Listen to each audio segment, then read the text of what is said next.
మీకు తెలుసా, నోవాహు ఓడ క్రీస్తును సూచిస్తుంది అని. జలప్రళయం రాకముందే దేవుడు నోవాహును హెచ్చరించాడు. ఆ సమయంలో దేవుడు అనేక మార్గాలను సిద్ధం చేయలేదు. కేవలం ఒకే ఒక్క ఓడను మాత్రమే సిద్ధం చేశాడు. ఆ ఓడ బయట ఉన్న ప్రతి ఒక్కరూ నశించారు, కానీ ఆ ఓడలో ఉన్న ప్రతి ఒక్కరూ రక్షింపబడ్డారు. అంతటి మహా ఉగ్రత మధ్యలో కూడా ఆ ఓడ వారిని క్షేమంగా కాపాడింది.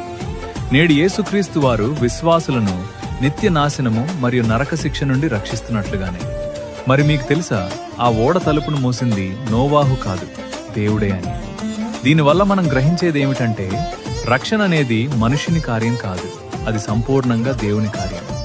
ఆ ఓడ కేవలం ఒక పడవ మాత్రమే కాదు, అది క్రీస్తు యొక్క ప్రవచనాత్మక ఛాయారూపకం. నేటికీ క్రీస్తు మాత్రమే రక్షణకు ఏకైక ద్వారం.